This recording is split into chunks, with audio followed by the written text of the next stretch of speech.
ये आया तो उसके खिलाफ खड़े होकर देश में एक डेमोक्रेटिक तरीके से और संविधान के दायरे में रहते हुए किस तरह से बतौर नागरिक हम इसके खिलाफ प्रोटेस्ट कर सके, उसके बारे में जिन लोगों की सबसे ज्यादा चिंता थी उनमें से खालिद सैफी एक।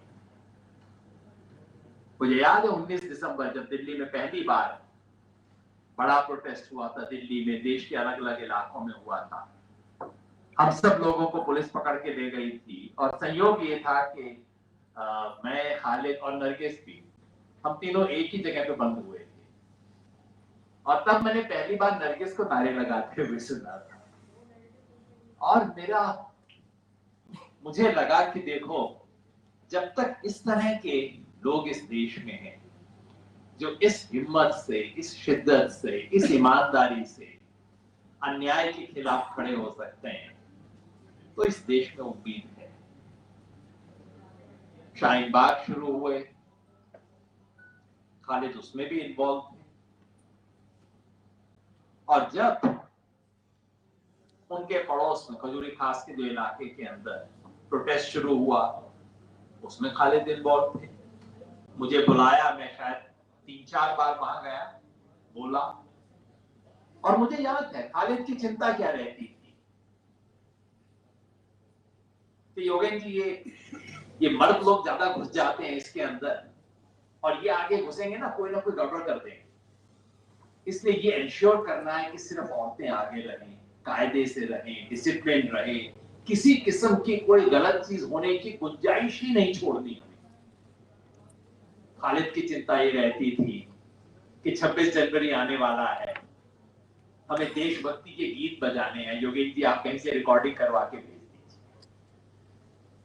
खालिद की चिंता रहती थी कि इस देश के जो राष्ट्रीय प्रतीक हैं उसकी अवमानना किसी किस्म की ना हो।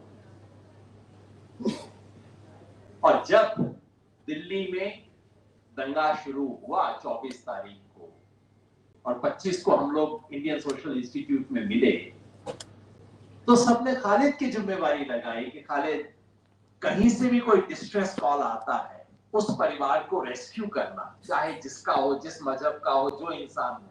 हम एक हेल्पलाइन शुरू कर रहे हैं, जिसका कॉल आता है वहां तक जल्द से जल्द हम रेस्क्यू करने की कोई वैन भिजवाएंगे। ये जिम्मेवारी खालिद ने ली और पता लगा कि अगले दिन वही खालिद उसको, और जब हमें लगा कि 1-2 जगह पे दिल्ली में, शाहीन बाग, दिल्ली में जो अलग अलग प्रोटेस्ट चल रहे थे नॉर्थ ईस्ट दिल्ली में, कहीं एक आधी जगह गड़बड़ होने की गुंजाइश है, कोई ज्यादा एक्साइटेड हो रहा है, कुछ उटपटांग हरकत ना हो जाए, तो हम सबसे पहले खालिद के बारे में सोचते थे, अच्छा खालिद भाई को वहां भेजेंगे, वो मना पुचकार के कहेंगे कि देखो कोई गड़बड़ नहीं होनी चाहिए। इतना शांति प्रिय व्यक्ति, वो जिसपे सब जिम्मेवारी समझते थे कि हाँ ये व्यक्ति होगा तो कोई गड़बड़ नहीं होगी, कोई गलत बात नहीं होगी, कोई गैर कानूनी हरकत नहीं होगी, सब कुछ प्रोटेस्ट जिस तरीके से हम करना चाहते हैं वैसा होगा। उस खालिद को ये दिल्ली के दंगे करवाने का कॉन्स्पिरेटर बताते हैं। इससे वाहियात मजाक कोई हो नहीं सकता। उस खालिद को इन्होंने पकड़ा। नरगिस बहन कह रही थी और मान रही थी कि सबको पता होगा। कैसे पकड़ा? उसकी सच्चाई पता होनी चाहिए। पुलिस ने बोला और खालिद घर से उठे, वहां पे गए उस प्रोटेस्ट के अंदर, और उसकी फुटेज है कि वो आदमी बिना किसी हाथ में कोई चीज लिए चुपचाप से आराम से जा रहा है, वहां सामने पुलिस है, वो पैदल जा रहा है, उसकी फुटेज है। और उसके बाद उसको गिरफ्तार किया जाता है और 2 घंटे के बाद, 3 घंटे के बाद उस आदमी के पांव टूटे हुए हैं, उसकी उंगली टूटी हुई है। क्या हुआ? हर कोई जानता है क्या हुआ। पुलिस थाने में ले जाके वहशी तरीके से उस खालिद पे हमला किया गया। 10-10 पुलिस वाले एक आदमी। और ये सब मैं इसलिए कह रहा हूं कि मैंने खालिद के मुंह से सुनी है सब बात, किसी इधर उधर की बातों पे नहीं कह रहा। गिरफ्तार होने के शायद 7-8 दिन के अंदर मैं गया, तब तक कोरोना शुरू नहीं हुआ था, इसलिए पाबंदी नहीं थी, जाना अलाउ होगा। मैंने खालिद से पूछा क्या हुआ, पाँव में तुम्हारे प्लास्टर है, उंगली तुम्हारी दोनों बंधी हुई है, क्या हुआ? खालिद ने पूरा बताया किस तरीके से दिल्ली पुलिस ने उस पर असॉल्ट किया। कुछ बातें जो मैं यहां बता नहीं सकता वो सब बताएं खालिद। इस संविधान की शपथ लेके आते हैं ये लोग, और उसके बाद जो हुआ है वो इस देश की न्याय व्यवस्था के साथ मजाक है। खालिद पे केस लगाए गए और बाद में एज एन आफ्टर थॉट उस पे यूएपीए लगाया गया, और जैसा शुरू में बताया गया तमाम मुकदमे खारिज हो गए। किसी में कुछ था ही नहीं, जमदम नहीं था, सब बातें झूठ थी, सबका झूठ एकदम साबित हो गया। और कोर्ट ने इतनी स्ट्रॉन्ग ऑब्जर्वेशंस की हैं उस मामले के, ये बताते हुए कि कितने झूठ आप बता रहे हैं, वो सब ऑब्जर्वेशंस कोर्ट की रिकॉर्डेड है। लेकिन यूएपीए जब सब फेल हो जाए तो यूएपीए, आपका झूठ पकड़ा गया कोर्ट के अंदर, कोई बात नहीं, यूएपीए इनकी दो एफआईआर क्लैश करती हैं, एक एफआईआर में एक बात कही है, दूसरी एफआईआर में उल्टी बात कही है, वो क्लैश कर रही है। लेकिन यूएपीए वही गवाह एक मामले में एक गवाही दे रहा है, दूसरे मामले में दूसरी गवाही दे रहा है खालिद के केस में। लेकिन यूएपीए मतलब सारा झूठ साबित हो चुका है, लेकिन यूएपीए नामक एक चीज है जिसके तहत उनको जमानत नहीं मिल सकती। सारी बात झूठ साबित होने के बावजूद वो आदमी आज जेल में बंद। और ये जो यूएपीए लगाई गई उसके बारे में हाल ही में एक रिपोर्ट आई, मैं चाहता हूं हम सब लोग इस रिपोर्ट को पढ़ें। ये रिपोर्ट इस देश के बहुत एमिनेंट लोगों ने लिखी है, अनसर्टेन जस्टिस करके, जिसको जस्टिस मदर लोकुर इसके चेयरपर्सन थे उस सिटीजन्स कमेटी के, justice AP Shah, justice RS Sodhi, justice Anjana Prakash और जीके पिल्लाई जो कि फॉर्मर होम सेक्रेटरी। इन सब लोगों ने मिलकर वो रिपोर्ट लिखी है, और उसमें एक चैप्टर है सिर्फ इस सवाल पे कि ये यूएपीए इन लोगों पे क्या लगाया गया। मैं पूरा जिसमें उन्होंने खालिद के केस को पर्टिकुलरली हाईलाइट किया और बताया है कि देखिए मतलब हद की बात है, कोर्ट में साबित हो चुका है कि ये बातें झूठ हैं, लेकिन फिर भी वो आदमी अंदर है क्योंकि एक दूसरा केस है उसके अंदर आपने लगा रखा है। एग्जैक्टली वही, बस आपने कॉन्स्पिरेसी का एक एक्स्ट्रा एंगल लगा रखा है। और जैसा इस रिपोर्ट पे चर्चा के दौरान रेबेका जॉन ने कहा कि ये जो एफआईआर 59 जो कि कॉन्स्पिरेसी केस लगाया गया है ताकि सब कुछ झूठ साबित होने के बावजूद भी इन लोगों को जेल में रखा जा सके। She said it's a fairy tale, ये बिल्कुल एक कहानी है, मनगढ़ंत कहानी है, मजेदार कहानी है, खौफनाक कहानी है, इस कहानी का कोई सर पैर नहीं है। लेकिन बस, और चूंकि कहानी का झूठ कब साबित होगा? जब ट्रायल होगा। ट्रायल कब होगी? जब पुलिस सारे अपनी चार्जशीट फाइल कर देगी। सारे चार्जशीट कब फाइल होंगे? जब सारे एक्यूज्ड के खिलाफ जो 180 दिन का पीरियड है वो पूरा हो जाएगा। वो कब होगा? जब आखिरी एक्यूज को पकड़ लिया जाएगा।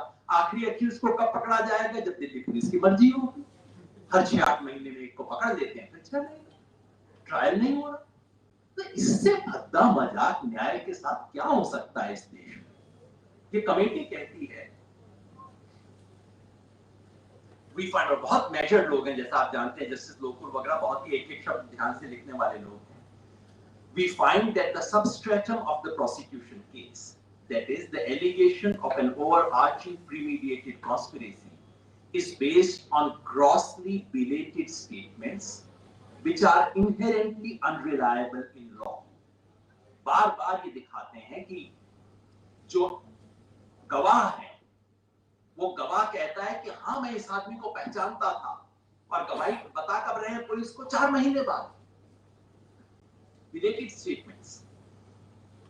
Other features of the investigation, such as identical disclosure statements.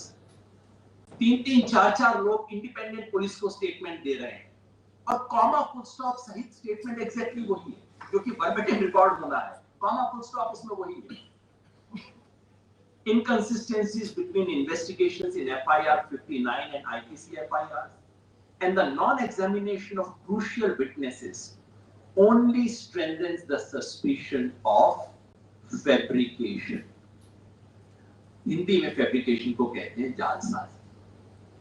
ये जालसाजी है सिर्फ इसलिए कि कुछ लोगों को आप जेल में बंद करके रख सकें, सिर्फ इसलिए कि आपका झूठ और आपकी बदमाशी दुनिया के सामने जाहिर ना हो, सिर्फ इसलिए कि आप कुछ लोगों पे ही नहीं पूरे एक समुदाय पे उंगली उठा के रख सकें, पूरे एक समुदाय को निशाना बना के रख सकें, इसलिए सब कुछ किया गया है।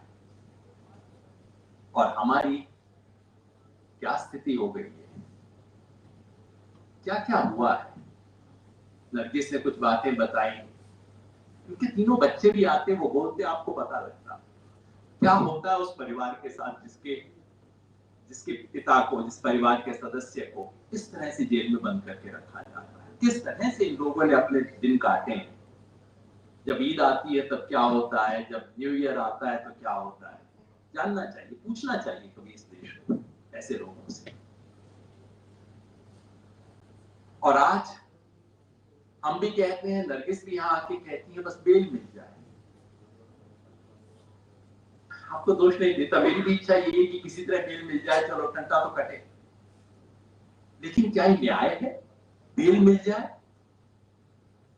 अरे न्याय उस दिन होगा जिस दिन ये झूठा केस खारिज होगा, न्याय उस दिन होगा जिस दिन इस झूठा केस बनाने वालों को कटघरे में खड़ा किया जाएगा, न्याय उस दिन होगा जब इन 10-12 वैशी लोगों ने, जिन्होंने दिल्ली के पुलिस स्टेशन के अंदर खालिद सैफी पे हमला किया, जिस दिन उन पे मुकदमा चलेगा, उस दिन न्याय होगा।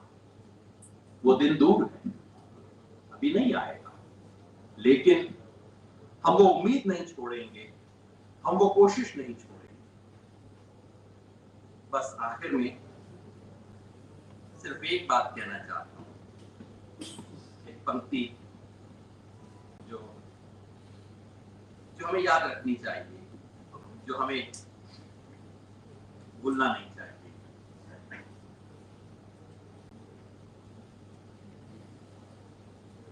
आमिर अजीज ने जो कहा था, सब याद रखा जाए,